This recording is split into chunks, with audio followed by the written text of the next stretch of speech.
55 বছর কোরআনে কারিমের তাফসির করেছেন কোরআনের পাখি। বাংলাদেশ থেকে যখন বিদায় হলেন, এই জমিন থেকে, পৃথিবী থেকে বিদায় হলেন, পৃথিবী থেকে বিদায় হওয়ার পরে তার প্রতি মানুষের ভক্তি, শ্রদ্ধা, আন্তরিকতা, মহব্বত, ভালোবাসার যে বহিঃপ্রকাশ ঘটেছে, আমার জীবদ্দশায় ইতিহাসের পাতায় হয়তো কিছু থাকতেও পারে। আমার জীবদ্দশায় মানুষের প্রতি মানুষের এমন ভক্তি, তাও সাধারণ মানুষের প্রতি, সেটা আমি জীবনে কখনো দেখিনি, জীবনে কখনো শুনেও নি। নবী রাসূলদের কথা তো আলাদা, তারা বেগুনা মাসুম, তাদের মর্যাদা অনেক অনেক উপরে, সাহাবায়ে কেরামের মর্যাদা অনেক উপরে, আইম্মায়ে মুজতাহিদিন, সালফে সালেহিন তারা অনেক উপরে। কিন্তু একবিংশ শতাব্দীতে এসে পাপ পঙ্কিলতায় পরিপূর্ণ একটি সমাজ ব্যবস্থার মধ্যে একজন কোরআনে কারিমের খাদেম 55 বছর কোরআনের কথা বললেন, মর্যাদা আল্লাহ পাক এমন বাড়ালেন, এমন মর্যাদা বাড়িয়ে দিলেন, যার জানাজার নামাজের মধ্যে বাধা দিয়েও লোকদেরকে ঠেকিয়ে রাখা গেল না। এই শ্রদ্ধা মোহাব্বত কে দান করেছেন বলেন তো আপনারা? তাদের এই কষ্ট মুজাহাদাকে আল্লাহ কবুল করেন। কোনো একজন ব্যক্তির কারণে মাহফিলটা নষ্ট হয়ে যাক, পণ্ড হয়ে যাক, এটা কি আপনারা চান? মাহফিলটা একেবারে শেষ পর্যন্ত সাফল্যমণ্ডিত হোক এবং আমরা কোরআন সুন্নাহ থেকে কিছু হেদায়েতের খোরাক নিয়ে বাড়ি ফিরি, এটা মন থেকে কারা কারা চান হাত দেখি আমি। এটা কি আপনারা মন থেকে চাচ্ছেন? সবাই বলুন, মন থেকে চাচ্ছেন? আল্লাহ যেন মনের এই ভাষাকে কবুল করেন। তাহলে আমি অনুরোধ জানাবো, যেহেতু আপনারা চাচ্ছেন এই মাহফিলটা সফল হোক, সুন্নামের মোতাবেক যদি আলোচনা হয়, সুন্নাহ মোতাবেক পরিবেশ হয়, তাহলে মাহফিলটা সুন্দর হবে। আপনারা হয়তো ভাবতে পারেন, হুজুর আমি একজন ব্যক্তি পিছনে একটু বাদাম খাচ্ছি, কথা বলছি, তো অসুবিধাটা কি? অসুবিধা আছে। নবী মূসা কালিমুল্লাহর সময়েও, এই যে বর্তমান সময় যেমন বৃষ্টির জন্য নামাজ পড়া হচ্ছে সলাতুল ইস্তিসকা, নবী মূসা আলাইহিস সালাতু ওয়াস সালাম তিনি একবার আল্লাহর কাছে গোটা কওমের লোকদেরকে নিয়ে হাত তুলেছিলেন। আচ্ছা আপনারা বলেন তো, আমরা পাপিষ্ঠ মানুষ, আমাদের গুনাহ আছে, আল্লাহর কাছে কবুল হতেও পারে, নাও হতে পারে। আল্লাহর আমাদের প্রতি রাগ থাকতে পারে, ক্ষোভ থাকতে পারে, আল্লাহ পাক আমাদের প্রতি নারাজও হতে পারেন। আমরা তো সবসময় এই কাজগুলোই করি। যদি আল্লাহ আমাদের ক্ষমা করেন, এটা আল্লাহর দয়া, কিন্তু আল্লাহর দয়া পাওয়ার মতো কাজ আমরা বেশিরভাগ করি না, ঠিক কিনা? কিন্তু নবী দোয়া করলে সেই দোয়া কবুল হবে না, এটা কি হয়? মূসা আলাইহিস সালাতু ওয়াস সালাম দোয়া করছে, দোয়া কবুল হচ্ছে না। তিনি পেরেশান হয়ে গেলেন, কেন দোয়া কবুল হচ্ছে না? আমি একজন নবী, আর আল্লাহর সাথে আমার এতটা ঘনিষ্ঠ সম্পর্ক রয়েছে যে আমি কথা বললে আল্লাহ শোনেন, আল্লাহ কথা বললে আমি শুনি। সুবহানাল্লাহ বলেন। সেই দোয়া কবুল হচ্ছে না। জিবরাইল আলাইহিস সালাতু ওয়াস সালাম মারফত জানানো হলো যে আপনার উপস্থিত কওমের মধ্যে একজন পাপিষ্ঠ ব্যক্তি আছে, যে পাপিষ্ঠ ব্যক্তির কারণে দোয়া কবুল হচ্ছে না, আপনি তাকে এখান থেকে উঠাইয়া দেন। এই অবস্থার মধ্যে নবী মূসা আলাইহিস সালাতু ওয়াস সালাম পেরেশান হয়ে গেলেন। হাজার হাজার মানুষ, কাকে আমি উঠাই দেব, কিভাবে উঠাবো? তিনি বললেন, দেখুন আপনাদের মাঝে এমন একজন ব্যক্তি আছে যার কারণে দোয়া কবুল হচ্ছে না। সবাই পিং পতং নীরবতায় আছে। যে লোকটা প্রকৃত অপরাধী সে তো টের পেয়েছে যে এই পাপিষ্ঠ ব্যক্তি তো আমি। এতগুলো মানুষের সামনে একজন ব্যক্তি দাঁড়াবে, এটা তো নিশ্চয়ই লজ্জার ব্যাপার। এখন তিনি এতটা লজ্জিত হয়েছেন, শরম পেয়েছেন, খুব লজ্জিত। জিবরিল মারফত জানানো হয়েছে, যতক্ষণ পর্যন্ত এই পাপিষ্ঠ ব্যক্তি এখান থেকে না সরবে মজলিস থেকে, ততক্ষণ পর্যন্ত দোয়া কবুল হবে না। সর্বশেষ কেউ উঠে না। মূসা কালিমুল্লাহ আবার আল্লাহর কাছে হাত তুললেন যে আল্লাহ, না জানি কোন সে অপরাধীর কারণে দোয়া কবুল হচ্ছে না, কিন্তু এতগুলো মানুষের মধ্যে আমি বাছাই করবো কেমনে? আল্লাহ তুমি দোয়া মঞ্জুর করো, বৃষ্টি দিয়ে জমিনকে সিক্ত করো। আল্লাহ সুবহানাহু ওয়া তাআলা দোয়া মঞ্জুর করে বৃষ্টি দিয়ে এলাকা একদম আল্লাহ পাক সিক্ত করে দিলেন। মূসা কালিমুল্লাহর মনের মধ্যে প্রশ্ন জাগলো, আল্লাহ পাক তো বলেছিলেন যে একজন নাফরমান ব্যক্তি মজলিসে থাকলে দোয়া কবুল হবে না, এখন দোয়া কবুল হলো কি করে? জিবরিল মারফত তাকে জানানো হলো, যিনি নাফরমান ছিলেন তিনি আপনার ঘোষণার পরে এমনভাবে লজ্জিত হয়ে আল্লাহর কাছে এমনভাবে চোখের পানি ছেড়ে কান্না করে দিয়েছেন, আর মনে মনে দৃঢ় প্রত্যয় গ্রহণ করেছেন, জীবনে আমি আর কোনোদিন পাপাচার করব না। আল্লাহ পাকের কাছে তার এই তওবা মঞ্জুর হয়ে, তার তওবার কারণেই আল্লাহ রব্বুল আলামিন এখানে বৃষ্টি বর্ষণ করে দিয়েছেন। প্রিয় বন্ধুগণ, এক বাক্যে জবাব দিয়ে বলুন তো, হেদায়েত দেওয়ার মালিক কে? পৃথিবীর কোন পীরের হাতে হেদায়েতের মালিকানা আছে? কোন আলেমের হাতে? কোন দরবেশের হাতে? কোন বুজুর্গের হাতে? আলেম ওলামা, পীর বুজুর্গ, ওলামা, মাশায়েখ তো দূরের কথা, পৃথিবীর কোন নবীকেও আল্লাহ পাক হেদায়েতের মালিক বানাননি। নবীগণ যদি হেদায়েতের মালিক হতেন, তাহলে নবীগণের প্রিয় ভাজন যারা ছিলেন, হেদায়েত শূন্য হয়ে দুনিয়া থেকে কেউ বিদায় নিতেন না। পৃথিবীর প্রথম নবী, প্রথম মানুষ আদম আলাইহিস সালাতু ওয়াস সালামের কলিজার টুকরা সন্তান হাবিল এবং কাবিল, দুজনের মধ্যে হত্যাকাণ্ড সংগঠিত হতো না হেদায়েতের মালিকানা যদি নবী আদম আলাইহিস সালাতু ওয়াস সালামের হাতেই থাকতো। হেদায়েতের মালিকানা যদি নবী নূহ আলাইহিস সালাতু ওয়াস সালামের হাতে থাকতো, তাহলে কলিজার টুকরা সন্তান কেনান কুফফারদের সাথে মিলিত হয়ে আল্লাহ পাকের গজবে প্লাবিত হয়ে দুনিয়া থেকে ধ্বংস হতেন না। হেদায়েতের মালিকানা যদি জাতির পিতা ইব্রাহিম আলাইহিস সালাতু ওয়াস সালামের হাতেই থাকতো, কলিজার টুকরা নয়নমণি তার শ্রদ্ধাভাজন পিতা আযর মূর্তি পূজারী হয়ে মুশরিক অবস্থায় দুনিয়া থেকে বিদায় নিতেন না। হেদায়েতের মালিকানা যদি দু জাহানের বাদশা ইমামুল মুরসালিন রাহমাতুল লিল আলামিন খাতামুল আম্বিয়া নবিয়ুনা মুহাম্মদুর রাসূলুল্লাহ সাল্লাল্লাহু আলাইহি ওয়াসাল্লামের হাতেই থাকতো, তাহলে কলিজার টুকরা চাচা আবু তালেব ঈমান হারা হয়ে কুফরি অবস্থায় দুনিয়া থেকে বিদায় নিতেন না। এর দ্বারা খুব স্পষ্ট প্রমাণ হয় হেদায়েতের মালিককে। যদি নবীগণই হেদায়েতের মালিকানা নিতে না পারেন, তাহলে ওলিয়া উলিয়া, পীর বুজুর্গ, বক্তা, তারা হেদায়েতের মালিক কোশ্চিন কালেও ছিলেন না, বর্তমানে নেও, ভবিষ্যতে হওয়ার কোনো সম্ভাবনাও নাই। যেহেতু মালিক আল্লাহ রব্বুল আলামিন, সুতরাং আমরা আল্লাহর কাছে খুতবার শুরুতেই আল্লাহর কাছে এই দোয়া করি, আল্লাহ পাক যেন উপকারী, ফায়দামান কোরআন সুন্নাহ থেকে আমাদের জীবন ঘনিষ্ঠ আলোচনাগুলো করার, শোনার, সেই অনুযায়ী আমল করার তৌফিক আমাদেরকে দান করেন। কোরআন মাজিদ হেদায়েতের কিতাব, পৃথিবীর মধ্যে একমাত্র কিতাব যে কিতাবের অসংখ্য হাফেজ আল্লাহ পাক তৈরি করেছেন। আজকে ছোট্ট ছোট্ট মাসুম বাচ্চারা মাথার মধ্যে পাগড়ি পড়েছে, তাদের গার্জিয়ানদের মাথায় কাপড়ের টুপি সম্মানের জন্য পরিয়ে দেওয়া হয়েছে। কাল কিয়ামতের ময়দানে আল্লাহ পাক তাদেরকে নূরের টুপি পরাবেন। শুধু কি নূরের টুপি পরিয়ে খানতে হবে? ওয়ায়ুকসা হুল্লাতাইন, বাবা এবং মাকে আল্লাহ পাক এত মূল্যবান দুটা জামা পরাবেন তার মা এবং বাবাকে। লা তাকুমু লাহুমাদ দুনিয়া, হাদিস শরীফের মধ্যে এসেছে, পৃথিবী বিক্রি করলেও ও জামার মূল্য দেওয়া সম্ভব হবে না।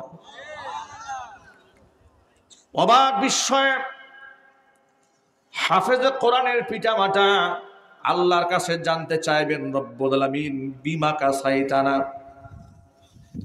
এত মূল্যবান পোশাক তুমি কেন পরালে আমাদের?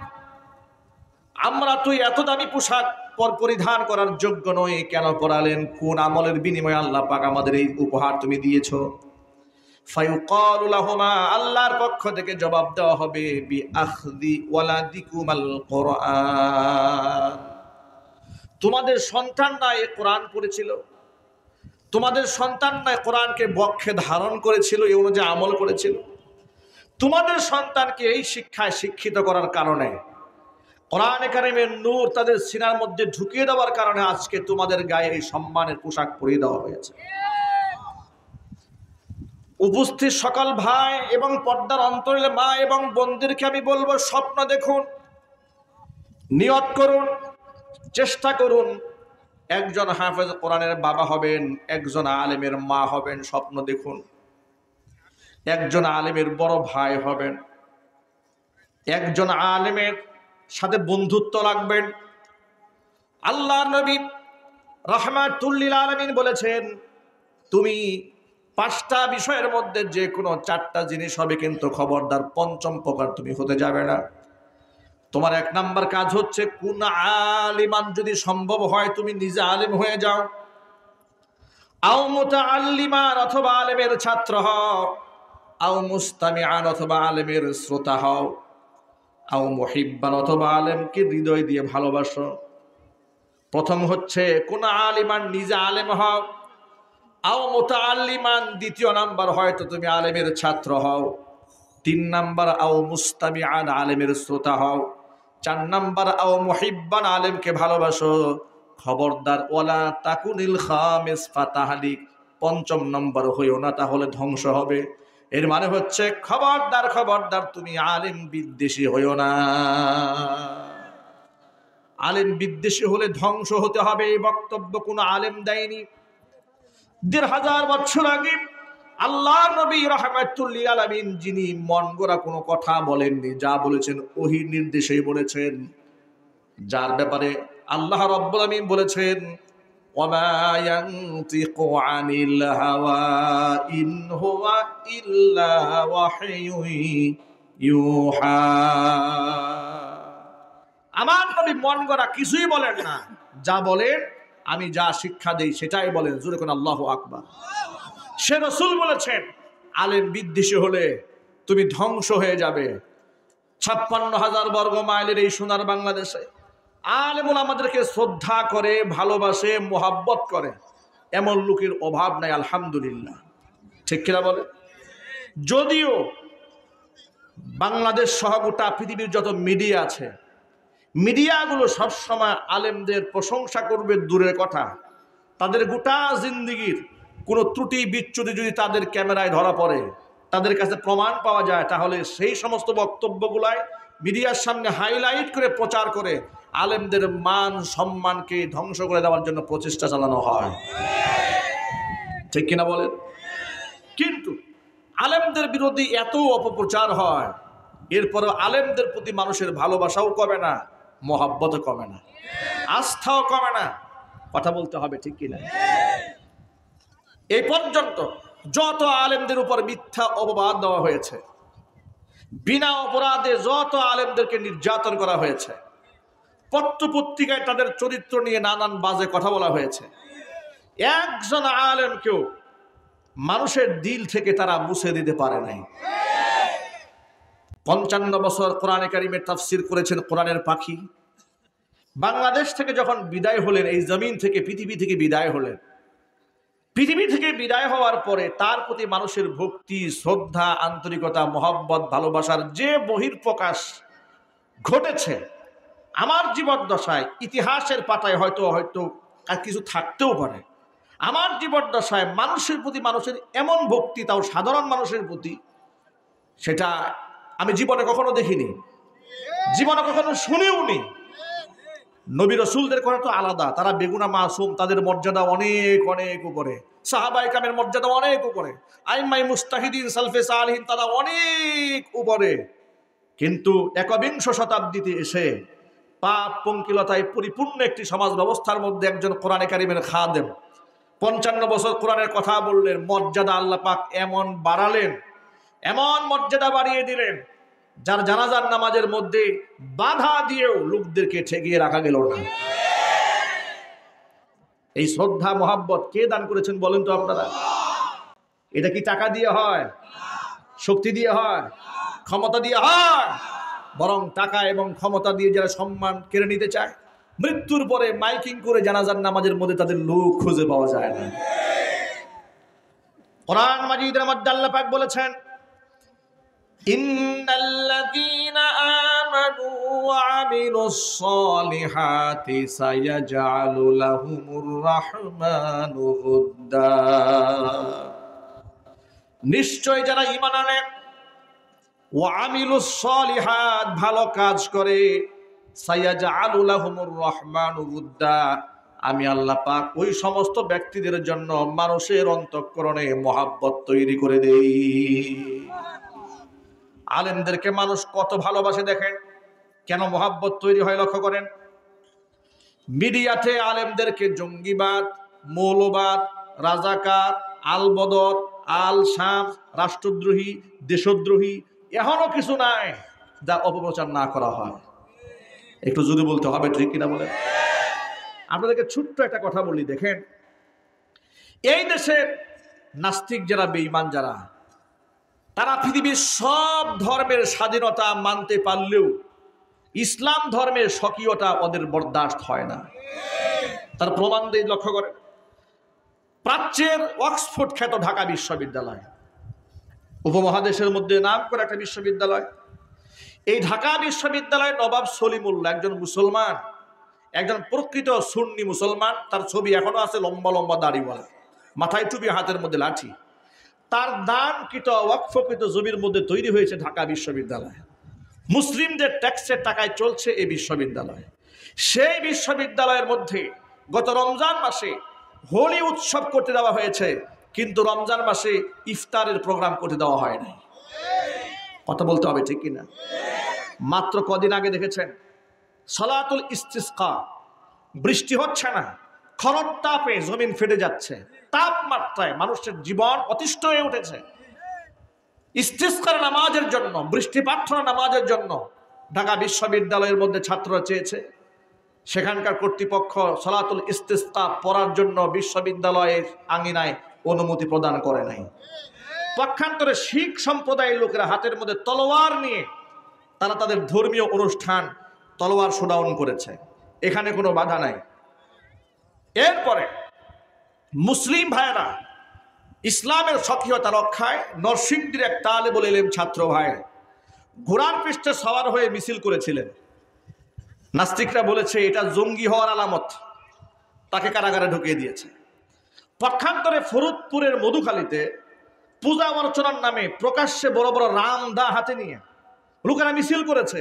এখানে বামপন্থীদের কিংবা রামপন্থীদের কিংবা কলা বিজ্ঞানী শাহবাগপন্থীদের কোনো আওয়াজ নাই। কথা বলতে হবে, ঠিক কিনা? আমি মাত্র কয়েকটা এক্সাম্পল আপনাদের সামনে উপস্থাপন করেছি শুধু বুঝাবার জন্য। ইফতার প্রোগ্রামকে নিষেধ করা হয়েছে এই কথা বলে যে রাষ্ট্রের অর্থনীতির অবস্থা ভালো না, অর্থনীতি সাশ্রয় করতে হবে, ইফতার পার্টি করতে গেলে অনেক টাকা ব্যয় হয়, এই জন্য ইফতার প্রোগ্রাম করা যাবে না। ইফতার প্রোগ্রাম করা যাবে না, টাকা অপচয় হয়। কিন্তু প্রশ্ন হচ্ছে পহেলা বৈশাখের নামে যে কোটি কোটি টাকা ব্যয় হলো, এখানে তো নিষেধ করা হলো না। এর দ্বারা খুব সুস্পষ্ট বোঝা যায় আসলেই অর্থনীতির সাশ্রয় করা মূল উদ্দেশ্য নয়। উদ্দেশ্য হচ্ছে চক্রান্ত করে ইসলামিক সংস্কৃতি, তাহজিব, তামাদ্দুনকে বাংলাদেশ থেকে মিটিয়ে দেওয়া। এই সমস্ত পরিকল্পনা বাস্তবায়নের পথে চলছে নাস্তিক বেঈমানেরা। আর আমাদের হুজুররাই ঠিক এই মুহূর্তে কি করছে জানেন? আমাদের দেশের আলেম সমাজ এই মুহূর্তে সবার কথা বলছে না, কিছু লোকেরা দেশের উল্লেখযোগ্য কিছু আলেম ওলামারা নিজেদের মধ্যে অন্তর্দ্বন্দ্বে, অন্তর কলহে লিপ্ত হয়ে তারা বহস মুবাহাসা নিয়ে ব্যস্ত আছে।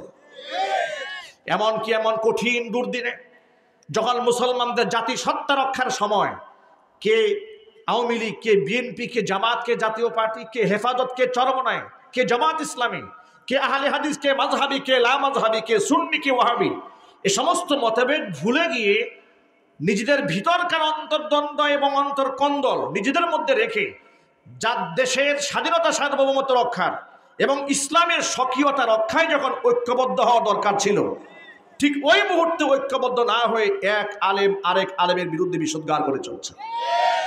এর থেকে লজ্জা, এর চেয়ে হীনমন্যতা, এর চেয়ে আফসোস এবং পরিতাপের বিষয় আর কিছুই হতে পারে না। উল্লেখযোগ্য বলা যায় বাংলাদেশে আলেম কুল শিরোমণি, আলেমদের শ্রদ্ধার পাত্র, তরুণ প্রজন্ম থেকে শুরু করে একবারে বৃদ্ধ পর্যন্ত সকল মানুষের চোখের নয়নমণি হয়েছেন বর্তমান সমাজে শেখ আহমদুল্লাহ হাফিজাহুল্লাহ। আল্লাহ পাক যেন শেখ আহমদুল্লাহ নেক হায়াত দারাজ করেন, যিনি সব দলের মানুষের কাছে অত্যন্ত গ্রহণযোগ্য ব্যক্তি। এমন একজন ব্যক্তি যিনি একদিক থেকে আলেম, একদিক থেকে দায়ী, একদিক থেকে লেখক, একদিক থেকে গবেষক, একদিক থেকে তিনি চিন্তামান এবং ফিকিরমান একজন আলেম, উম্মা দরদি একজন আলেম। রাষ্ট্রে এবং জাতির যে কোনো দুর্দিনে সবার আগে যিনি ঝাঁপিয়ে পড়েন তার নাম শেখ আহমদুল্লাহ। কথা বলেন ঠিক কিনা?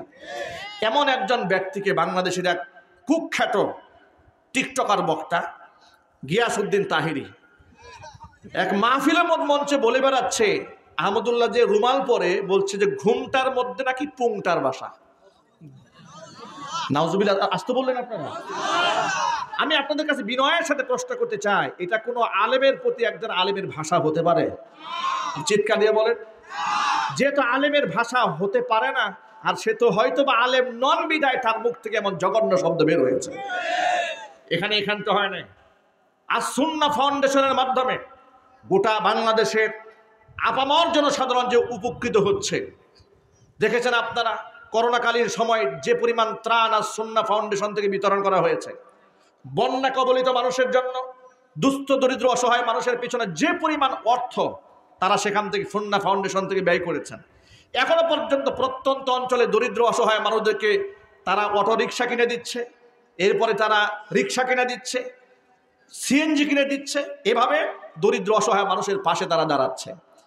এই ভদ্রলোকটি বলছে, এই তাহিরি সাহেব বলছে যে সুন্নাহ ফাউন্ডেশন নাকি আপনার শেখ আহমদুল্লাহ ফাউন্ডেশনের মাধ্যমে মানুষকে ধোঁকা দিয়ে বোকা বানিয়ে নাকি টাকা হাতিয়ে নিচ্ছে।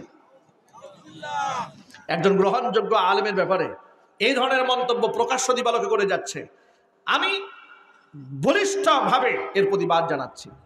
আমি বলবো, জনাব তাহিরি সাহেবকে বলবো, আপনার যদি প্রতিবাদ করতে মনে চায়, মধুখালীতে নির্মমভাবে আমার দুজন মুসলিম ভাইকে হত্যা করা হয়েছে, তাদের বিরুদ্ধে কথা বলেন।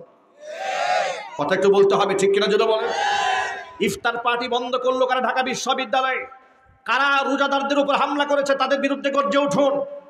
যদি সাহস থাকে, যদি হিম্মত থাকে, শিক্ষা সিলেবাস যারা কুফরি সিলেবাস ঢুকিয়ে দিয়েছে, ইসলাম বিদ্বেষী কর্মকাণ্ড যারা ঢুকিয়েছে, শরীফ শরীফার গল্প ঢুকিয়ে এদেশের মধ্যে কাওমে লুটের অভিশপ্ত কর্মকাণ্ড যারা ঢুকাবার চেষ্টা করছে, তাদের বিরুদ্ধে কথা বলুন। তাদের বিরুদ্ধে কোনো আওয়াজ নাই, জালেমের বিরুদ্ধে কোনো কথা নাই। দেশের উল্লেখযোগ্য আলেমের বিরুদ্ধে তারা কথা বলছে। আল্লাহ পাক যেন এই ব্যক্তিকে পরিপূর্ণ হেদায়েত দান করেন। আমি আমার ভাষায় বলি, প্রিয় ভাইয়েরা আমার, সমালোচনা আপনি কার করছেন? আপনি জনাব গিয়াসউদ্দিন তাহিরি সাহেব, আপনার বক্তব্য টিকটকারদের খোরাক হয়। কথা বলতে হবে। আপনার বক্তব্য থেকে হেদায়েতের গন্ধ পাওয়া যায় না, টিকটকারদের খোরাক হয়। টিকটকাররা আপনার বক্তব্য নিয়ে ডিজে পার্টির গান বানায়। পক্ষান্তরে শেখ আহমদুল্লাহর বক্তব্য শুনে টিকটকাররা হেদায়েত প্রাপ্ত হয়ে যায়। যার দরুন আপনার প্রত্যেকটা মাহফিল থেকে কাট পিস বের করে টিকটক আইডি বানায়া, টিকটক ভিডিও বানায়া হাসি তামাশা করা যায়। কিন্তু শেখ আহমদুল্লাহর একটা কথা নিয়েও জাতি টিকটক বানাতে পারে নাই। এর দ্বারা আপনি আপনার ওজনটা আন্দাজ করেন, কোথায় ঢিল মারেন। সব জায়গায় ঢিল মারতে যাবেন না। আল্লাহ পাক যেন আলেমদের ঐক্যবদ্ধ হয়ে কাজ করার তৌফিক দান করেন।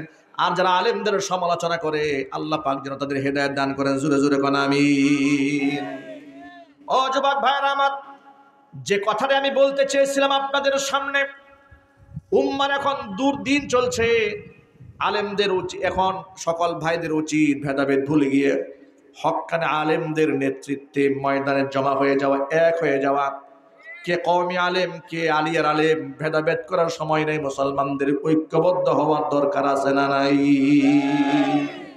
কোরআন মাজিদের মধ্যে আল্লাহ পাক বলেছেন, ওয়াতাসিমু বিহাবলিল্লাহি জামিআন ওয়া লা তাফাররাকু।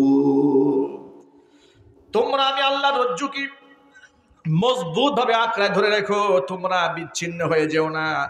মনে রাখা উচিত, প্রত্যেকটা মুসলমানের মনে রাখা উচিত, এক মুসলমান অপর মুসলমানের ভাই। হিংসা বিদ্বেষ ভুলে যেতে হবে, মনের মধ্যে কোনো অহংকার রাখা যাবে না। দেখুন, ইসলাম এমন একটা মানবিক এবং উদার ধর্ম। ইসলাম শুধুমাত্র গতানুগতিক কিছু নামাজ রোজার কথা বলে নাই, গোটা জীবনটাকে সাজিয়ে গুছিয়ে গোটা জাতির সামনে উপস্থাপন করে দিয়েছে ইসলাম। চিল্লায় কোন আল্লাহু আকবার। এখনো কিছু নাই যা ইসলামে নাই। আমি আজকে আমার খুতবার মধ্যে কোরআন কারীম থেকে সূরাতুল ফুরকানের 63 এবং 64 নম্বর আয়াতে কারিমা আপনাদের সামনে উপস্থাপন করেছি। আল্লাহ রাব্বুল আলামিন আয়াতের মধ্যে তার মাহবুব বান্দা যারা, পেয়ারা বান্দা যারা, তাদের কিছু বৈশিষ্ট্য বর্ণনা করেছেন। আমরা এখানে যারা বসে আছি, আমরা আল্লাহ পাকের কোরআনের কথার সাথে মিলাতে চাই যে আমরা কি আল্লাহ পাকের পেয়ারা বান্দা হতে পেরেছি না পারি নাই। এটা কোরআন শরীফের আয়াত থেকে জেনে নেওয়ার দরকার আছে না? প্রিয় ভাইরা বলেন না, দরকার আছে না নাই? আল্লাহ রাব্বুল আলামিন কি বলেন শোনেন, ওয়াইবাদুর রহমানিল্লাযীনা ইয়ামশুনা আলাল আরদি হাওনা وَإِذَا خَاطَبَهُمُ الْجَاهِلُونَ قَالُوا سَلَامًا। সূরা ফুরকানের 63 নম্বর আয়াত। 19 নম্বর পারার হিফজ কোরআন মাজিদের 4 নম্বর পৃষ্ঠার মধ্যে আল্লাহ বলছেন, আমি আল্লাহর বান্দা যারা যারা আমি আল্লাহর আমি দয়াময় আল্লাহ পাকের বান্দা যারা, তাদের বৈশিষ্ট্য হচ্ছে ইয়ামশুনা আলাল আরদি হাওনা। জমিনের মধ্যে যখন তারা হাঁটবে অহংকার করে হাঁটবে না, অত্যন্ত বিনয়ের সাথে হাঁটবে। কারণ হচ্ছে অহংকার কোনো মানুষ করতে পারে না। অহংকারের মালিক মানুষ নন, অহংকারের একমাত্র মালিক কে?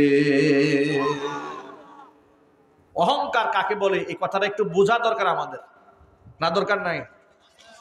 অহংকার কাকে বলে দেখেন, সাহাবী প্রশ্ন করে, হে আল্লাহর রাসূল, কোন ব্যক্তি এমন আছে তার তবিয়তটা এমন, তার জামাটা সুন্দর হয়, গায়ের জামা যেমন সুন্দর থাকে, স্যান্ডেলটা সুন্দর হয়।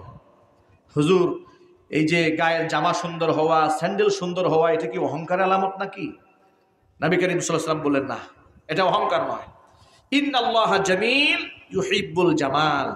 আল্লাহ নিজে সুন্দর, সৌন্দর্যতাকে আল্লাহ ভালোবাসেন। তাহলে অহংকারের সংজ্ঞা কি? নবী নিজে অহংকারের সংজ্ঞা শিখাই দিলেন। শোনো অহংকার কাকে বলে। আল্লাহর হাবিব বলেন, অহংকার হচ্ছে বাতারুল হাক্কি ওয়া গমতুন নাস, সত্যকে অস্বীকার করা এবং মানুষকে তুচ্ছ জ্ঞান করা।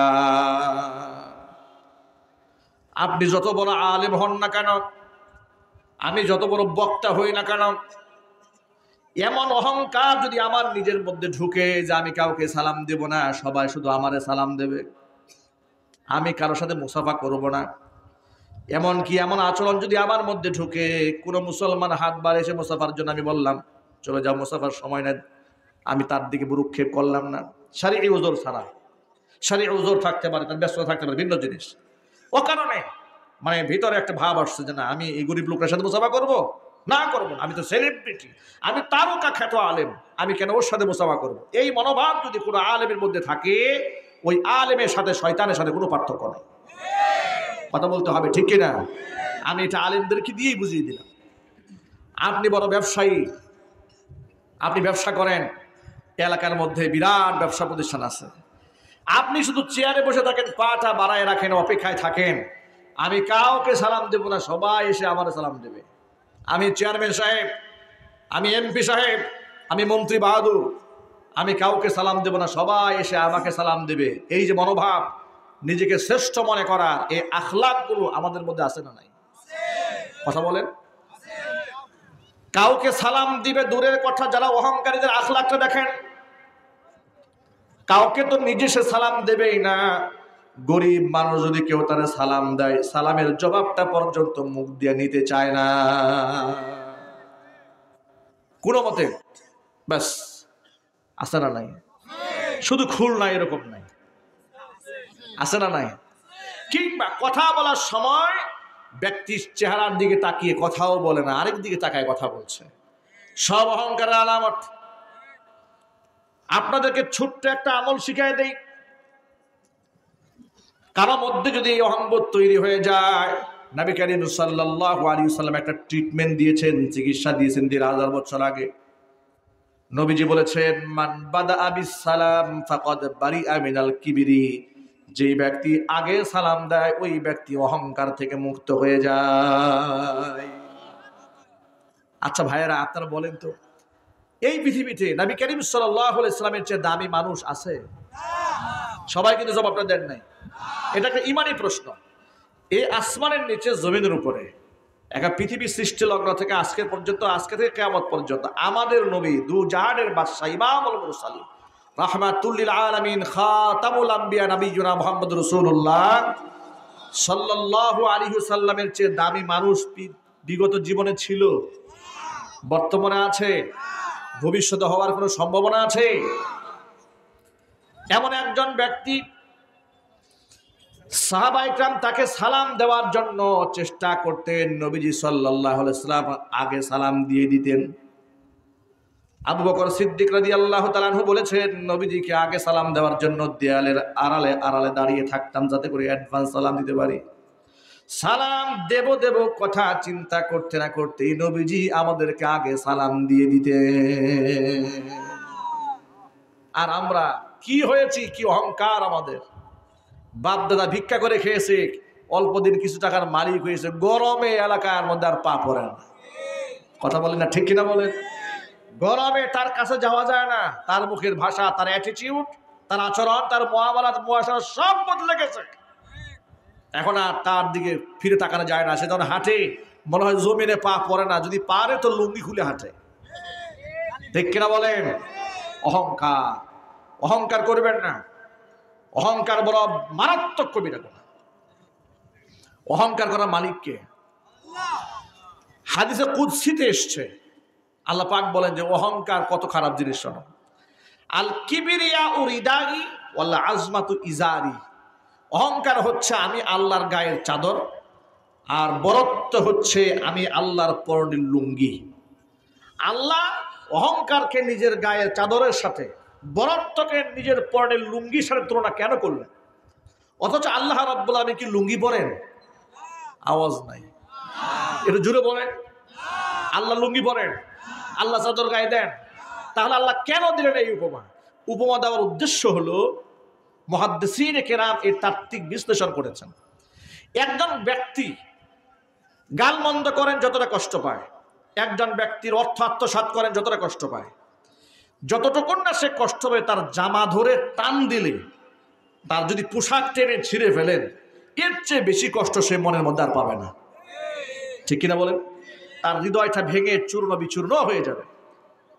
হাদিসের মধ্যে অহংকারকে আল্লাহ পাকের গায়ের চাদর, বরত্বকে আল্লাহর লুঙ্গির সাথে তুলনা করার তাত্ত্বিক সমাধান এটা। অহংকার করলে আল্লাহ পাক এতটা নারাজ হন যেন তুমি আল্লাহর জামা ধরে টান দিয়েছ, যেন আল্লাহ পাকের পরনের লুঙ্গি ধরে তুমি টান দিয়েছ।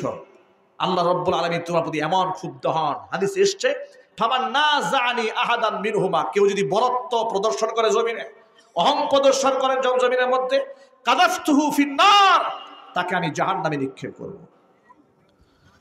আমার উপস্থিত ভাইরা, ইসলাম আমাকে এমন একটি জীবন দর্শন উপহার দিয়েছেন, কেউ যদি কোরআনের কথা মান্য করে, তার চেয়ে সভ্য আর তার চাইতে ভালো মানুষ সমাজ আর হবে না। এই জন্য কোরআন শেখার দরকার আছে না নাই? জোরে বলেন। আচ্ছা ভাইরা, নিশ্চয় আপনারা শুনেছেন নবী করিম সাল্লাল্লাহু আলাইহি ওয়াসাল্লাম কি বলেছেন? খায়রুল কুরুনি কারনি সুম্মাল্লাযীনা ইয়ালুনাহুম সুম্মাল্লাযীনা ইয়ালুনাহুম। পৃথিবীর সমস্ত যুগের মধ্যে সর্বশ্রেষ্ঠ যুগ হচ্ছে আমি মুহাম্মদ সাল্লাল্লাহু আলাইহি ওয়াসাল্লামের যুগ। সুবহানাল্লাহ বলবেন না? কেন নবীজি নিজের যুগকে শ্রেষ্ঠ যুগ বলেছেন শুনেন। আল্লাহর হাবিব বলেন, আগের যুগ নয়, পরের যুগ নয়, পৃথিবীর মধ্যে শ্রেষ্ঠ যুগ হচ্ছে আমি মুহাম্মদ সাল্লাল্লাহু আলাইহি ওয়াসাল্লামের যুগ। সুম্মাল্লাযীনা ইয়ালুনাহুম সুম্মাল্লাযীনা ইয়ালুনাহুম, পর্যায়ক্রমে তার থেকে নিকটবর্তী জামানা পরবর্তী জামানার চেয়ে উত্তম, আবার তার পরবর্তী জামানার চেয়ে তার নিকটবর্তী জামানা উত্তম।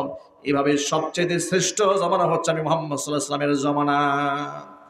কারণ হলো নবীজির জামানায় আল্লাহর নবীর সান্নিধ্য গ্রহণ করে, কোরআন কারীম থেকে তালিম তরবিয়াত শিক্ষা গ্রহণ করে এক একজন সাহাবী এমন সোনার টুকরা, এমন হীরার টুকরা তারা পরিণত হয়েছিলেন, এমন হীরার টুকরায় তারা পরিণত হয়েছিলেন, তাদেরকে অন্যায় থেকে বিরত রাখার জন্য র্যাব দিয়া, বিজিবি দিয়া আর ডিবি পুলিশ দিয়া পাহারা দেওয়ার কোনো প্রয়োজন হয় নাই।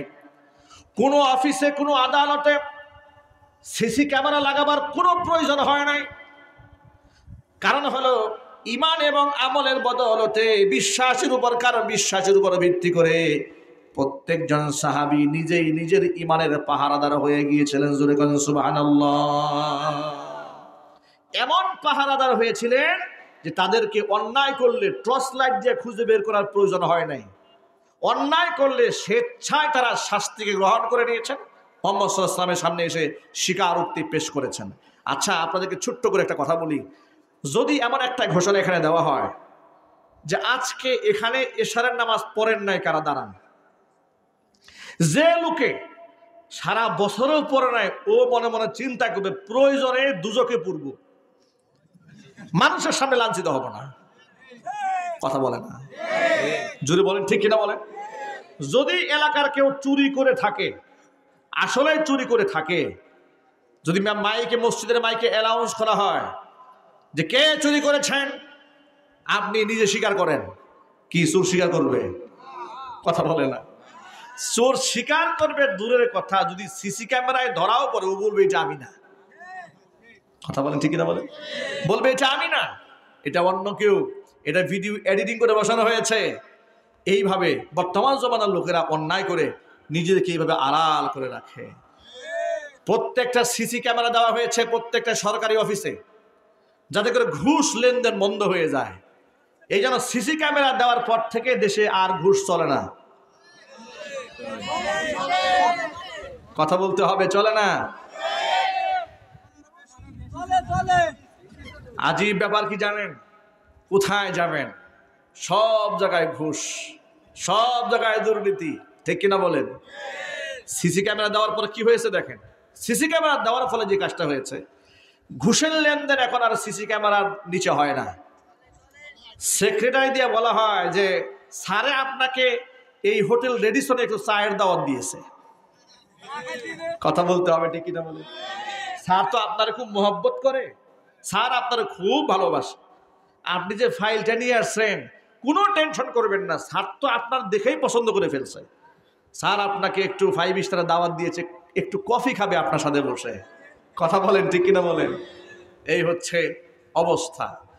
কিন্তু এখানে চুরি হয়, জেনা হয়, বদমাশি হয়, খুন হয়, ধর্ষণ হয়, সেগুলাকে সহজে ধরা যায় না। ফরিদপুর মধুখালীতে নির্মাণ শ্রমিক দুজন ব্যক্তিকে যারা নির্মমভাবে হত্যা করেছে, তাদের ভিডিও ফুটেজ এখন পুরা দেশবাসীর হাতে আছে। যে চেয়ারম্যান সাহেবের নেতৃত্বে এই নিরীহ দুটা মানুষকে পিটিয়ে হত্যা করা হয়েছে, সেই চেয়ারম্যানটার ফুটেজও আছে। এখন চেয়ারম্যান সাহেব উদাও হয়ে গেছে। উদাও হয়ে যাওয়ার পরে সেখানকার ডিসি সাহেবের পক্ষ থেকে টেলিভিশনে প্রচার করা হয়েছে এবং বিভিন্ন পত্রপত্রিকায় এটা নিউজ দেওয়া হয়েছে। এই চেয়ারম্যান এবং মেম্বার যাদের নেতৃত্বে দুজন মানুষকে খুন করা হয়েছে, এদেরকে ধরিয়ে দিতে পারলে পুরস্কার দেওয়া হবে। আমরাও সরকারের কাছে সবিনয় আবেদন জানাই, অমুসলিম ধর্মাবলম্বী যারা আমাদের দেশে বসবাস করছে, এই দেশে, তারা আমাদের শত্রু নয়। কথা বলেন ঠিক কিনা? আমরা শান্তিতে বিশ্বাসী। আমাদের এই মাহফিলেও অমুসলিম আছে না নাই? চিল্লায় বলেন আছে না নাই? আছে। হিন্দু সম্প্রদায়ের সাথে এদেশের মুসলমানদের বিরোধ নাই, কিন্তু একটা গোষ্ঠী চাচ্ছে এই বিরোধটা লাগাই দিতে। কথা বলেন ঠিক কিনা বলেন? একটা গোষ্ঠী চাচ্ছে বিরোধ লাগাতে। সরকার কাছে সবিনয় অনুরোধ থাকবে, ফরিদপুর মধুখালীতে যে চেয়ারম্যান এবং মেম্বারের নেতৃত্বে দুজন মুসলিমকে সন্ত্রাসী কায়দায় হত্যা করা হয়েছে, এর সুষ্ঠু বিচার আমরা দেখতে চাই। এই চেয়ারম্যান সাহেব যেখানেই পালিয়ে যাক না কেন, প্রশাসনের সদিচ্ছা যদি থাকে, 32 হাত মাটির নিচে পালালেও তাকে গ্রেফতার করা সম্ভব। প্রশাসনের মধ্যে আমাদের অনেক ইমানদার ভাই আছে, তাদেরকে বলবো আপনাদের প্রতি আমাদের শ্রদ্ধা আছে, সম্মান বোধ আছে, আপনারা মেহেরবানি করে কাজটা করবেন। যদি কাজটা না করা হয়, আপনাদের প্রতি মানুষের আস্থা নষ্ট হয়ে যাবে, বিশ্বাস ভঙ্গ হয়ে যাবে। এদেশের প্রশাসনের প্রতি, এদেশের সরকারের প্রতি, দায়িত্বশীলদের প্রতি আস্থা নষ্ট হোক, এটা আমরা চাই না। আমরা খুনিদের বিচার চাই। কথা বলতে হবে ঠিক কিনা? শুধুমাত্র উদাহরণ দিয়ে আপনাদের কাছে বোঝাবার চেষ্টা করেছি, এই পৃথিবীর মানুষেরা বর্তমানে অন্যায় করে পালিয়ে বেড়ায়, ধরা দিতে চায় না। কিন্তু 1500 বছর আগে নবীজি সাল্লাল্লাহু আলাইহি সাল্লামের সময়ে মানুষ যদি শয়তানের ওয়াসওয়াসায় পড়ে কোনো গুনাহ করে ফেলেছে, স্বইচ্ছায় নবী সাল্লাল্লাহু আলাইহি সাল্লামের সামনে স্বীকারোক্তি পেশ করেছে। নবীর একজন আনসারী সাহাবীর নাম হচ্ছে মাইজ ইবনে মালিক আল আনসারী রাদিয়াল্লাহু তাআলা আনহু। হুজুরের কাছে আসলে, ইয়া রাসূলুল্লাহ তাহহিরনি, আপনি আমারে পাক বানান, আমি গুনাহ করে নিজেকে নাপাক বানায় ফেলেছি। হুজুর বললেন, ওয়াইহাক ওয়াস্তাগফিরিল্লাহ ওয়া তুব ইলাইহি, আরে বেটা যাও, গুনাহ করেছো তো আল্লাহর কাছে তওবা করো, মাফ চাও, আল্লাহ তোমার মাফ করে দেবে। লোকটা চলে গেছে। দ্বিতীয় দিন তিনি আবার আসলেন, এসে বললেন, নবীজি তাহহিরনি, আপনি আমারে পাক বানান, আমি গুনাহ করে নিজেকে নাপাক বানায় ফেলেছি। নবীজি দ্বিতীয় দিন তাকে একই কথা বলেন, ওয়াইহাক ওয়াস্তাগফিরিল্লাহ ওয়া তুব ইলাইহি, আই মিয়া চলে যাও, তুমি গুনাহ করেছো, আল্লাহর কাছে মাফ চাও। লোকটি চলে গেছে। তৃতীয় দিন তিনি আবার আসলেন, ইয়া রাসূলুল্লাহ আপনি আমারে পাক বানান, আমি নাপাক হয়ে আমি নিজেকে নাপাক বানিয়ে ফেলেছি গুনাহ করে। নবীজি সাল্লাল্লাহু আলাইহি সাল্লাম এবার তৃতীয় দিন তাকে জিজ্ঞেস করলেন, ফিমা উতাহিরু, ও আল্লাহর বান্দা, বারবার তোমাকে বলছি আল্লাহর কাছে তওবা করো, আল্লাহর কাছে ক্ষমা প্রার্থনা করো, আল্লাহ তোমাকে মাফ করে দিবেন। তুমি এমন কোন গুনাহ করেছো যে গুনাহ থেকে তোমাকে পাক করতে হবে? লোকটি নবীজি সাল্লাল্লাহু আলাইহি সাল্লামকে দেখে বলেন, মিনাজ জিনা ইয়া রাসূলুল্লাহ, ও আল্লাহর রাসূল, শয়তানের ওয়াসওয়াসায় পড়ে আমি জিনা করে ফেলেছি, আমার দেহটা তো নাপাক হয়ে গেছে। জিনার শাস্তি বড় মারাত্মক। ইসলামী শরীয়তে জিনার সাজা বড় কঠিন। অবিবাহিত যদি হয় এক বিধান, বিবাহিত হলে আরো কঠিন বিধান। অবিবাহিত ছেলে মেয়েদের বিধান আছে কোরআনে, আর বিবাহিত ছেলে মেয়েদের বিধান আছে হাদিসে। অবিবাহিতের জন্য বিধান কি? কোরআন কারীমে সূরা নূরের মধ্যে আল্লাহ বলেছেন, আয-যানিয়াতু ওয়াজ-যানি ফাজলিদু কুল্লা ওয়াহিদিম মিনহুমা মিআতা জালদা ওয়ালা তা'খুযুকুম বিহিমা রা'ফাতুন ফি দীনিল্লাহি ইন কুনতুম তু'মিনুনা বিল্লাহি ওয়াল ইয়াউমিল আখির ওয়ালিয়াশহাদ আযাবাহুমা তাইফাতুম মিনাল মুমিনিন। জিনাকার নারী আর পুরুষ যদি অবিবাহিত হয়, যদি ধরা পড়ে যায়, তাহলে ফাজলিদু কুল্লা ওয়াহিদিম মিনহুমা মিআতা জালদা, তাহলে নারী পুরুষ উভয়কে 100টা দুররা মারতে হবে। বিধানটা কার? আল্লাহর নামটা একটু জোরে বলেন তো ভাই। বিধানটি কে দিয়েছেন? আল্লাহ পাক বলেন যে এই যে 100 দুররা মারবে, এটা আবার গোপনে গৃহবন্দী করে মারবে না। এটা কেমনে করবে? ওয়ালিয়াশহাদ আযাবাহুমা তাইফাতুম মিনাল মুমিনিন, এটা ইমামদারদের সামনে একেবারে প্রত্যক্ষভাবে একদল ইমামদারদের সামনে প্রকাশ্য দিবালোকে এই শাস্তি তাদের উপর আরোপ করা হবে, যাতে করে এই দৃশ্য দেখে অন্যান্য ব্যক্তিরাও সতর্ক হয়ে যায় যে না না, সমাজে জিনা ব্যভিচার করা যাবে না। এই আইনটা আল্লাহ রাব্বুল আলামিন দিলেন, জিনাকার ব্যক্তিদের শাস্তির যে বিধানটা দিলেন, যাতে করে সমাজ থেকে জিনা ব্যভিচার দূর হয়ে যায়। আমাদের দেশে জিনা ব্যভিচার আছে নাকি? কম না বেশি? আরো চিৎকার দিয়ে বলেন, কম না বেশি? জিনা ব্যভিচার কি শুধু বেশি আছে? আমি অবাক হয়ে যায়, সিনেমার নায়ক নায়িকা, গায়ক গায়িকা, তারা এই অবৈধ জিনা ব্যভিচারকে প্রমোট করে।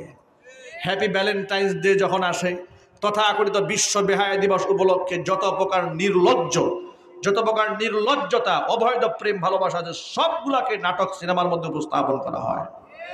যুবকদের চরিত্রকে ধ্বংস করে দেওয়ার জন্য কথা বলতে হবে, ঠিক কিনা? অথচ আমি অবাক হয়ে যাই, এই জিনা নিয়ে এদেশের গার্জিয়ানদের কিংবা এদেশের দায়িত্বশীল ব্যক্তিদের কোনো মাথা ব্যথা নাই। আমি খুব স্পষ্ট ভাষায় একটা কথা বলি, অনেক মাহফিলে বলেছি, আজও বলছি, উচিত ছিল বিবাহকে সহজ করা, জিনা ব্যভিচারটাকে কঠিন বানায় দেওয়া দরকার ছিল কিনা জুড়ে বলে। বিবাহ কি বাংলাদেশে সহজ? আওয়াজ নাই। বিবাহ কি সহজ? বিবাহ 18 বছর আগে করা যাবে না, 21 বছর আগে বিবাহ দেওয়া যাবে না। বাল্য বিবাহ হয়ে যাবে, তাহলে নারী অধিকার নষ্ট হয়ে যাবে, নারীর দেহ নষ্ট হয়ে যাবে, কত প্রকারের একেবারে মিষ্টি মিষ্টি কথা। কিন্তু বাল্য প্রেম নিয়ে দেশে কোনো আইন নাই। কথা বলেন ঠিক না? বাল্য বিবাহ নিয়ে অনেক আইন আছে, কিন্তু বাল্য প্রেম নিয়ে কোনো আওয়াজ নাই। বরং বইয়ের পাতায় দেওয়া হয়েছে এসো বন্ধু হই, সেখানে দিয়েছে একটা নারী, একটা ছেলে, একটা মেয়ে, তাদের হাতের স্পর্শ এটা দোষের কিছু নয়। একদিক থেকে বিবাহ নিষিদ্ধ, আরেক দিক থেকে প্রেম এটা জায়েজ করে দেওয়া হয়েছে। আমরা সরকারকে বলবো, দেশের মুহাক্কিক মুদাক্কিক মাহের যোগ্য আলেমদের তত্ত্বাবধানে এই সিলেবাসটাকে রিভিউ করিয়ে আবার রিভাইজ দিয়ে নতুন করে একটা কোরআন এবং সুন্নাহ সম্মত শিক্ষা ব্যবস্থা এদেশের মধ্যে চালু করে দেওয়া হোক। এর পক্ষে আপনারা আছেন তো? ইনশাআল্লাহ। হাত তুলেন, আপনারা সচেতন হন। গোটা জাতি যদি আমরা সজাগ থাকতে পারি, তাহলে আমাদের ঈমান নিয়ে কেউ সিনেমিনে খেলতে পারবে না। আল্লাহ পাক বুঝার তৌফিক দান করেন। যুবক ভাইরা কথা রাখ, মনোযোগ সহকারে শোনেন। অবিবাহিত ছেলে মেয়ের জন্য কোরআনে বিধান হচ্ছে তাদেরকে 100 দৌড়া মারা, অন্যায় করলে, জিনা করলে 100 দৌড়া মারতে হবে। আর যদি বিবাহিত হয়ে যায় তাদেরকে কবর পর্যন্ত জমিনের মধ্যে দাবাই দিয়ে রজম মেরে শেষ করে দিতে হবে। মাইজ ইবনে মালিক আল আসলামী তিনি বিবাহিত ছিলেন। তিনি জানতেন আমি যে অন্যায় করেছি এর শাস্তি মৃত্যুদণ্ড। এরপরে রসুলের কাছে এসে বলে, হে আল্লাহ রসুল, আমি যে পাপ করছি এই পাপের সাজা যদি দুনিয়াতে আমি ভোগ না করি আমি জাহান্নামের আগুনে জ্বলতে হবে। আমি জাহান্নামের আগুন নিতে চাই না, দুনিয়াতে আমি মৃত্যুদণ্ডের সাজা আমি হাসি মুখে মেনে নিতে চাই। আল্লাহু আকবার বলেন। নবীজি সাল্লাল্লাহু আলাইহি ওয়াসাল্লামের কথা শোনার পরে, যেহেতু মৃত্যুদণ্ডের রায়টা অনেক কঠিন রায় না, এটা সহজ কোনো ব্যাপার ভাই, এটা মনিটর আওয়াজ দেন স্টেজে, ব্যাপারটা একটু কঠিন।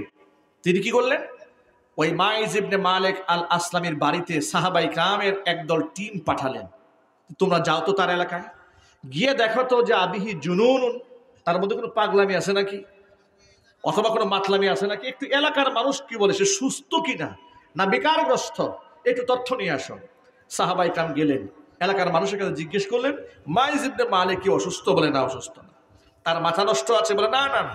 সে মদ্যপান করে? বলে তাও পান করে না। এলাকা থেকে নিশ্চিত হয়ে আসলো। সাহাবাই কিরাম রাসূলের সামনে দাঁড়িয়ে আছেন।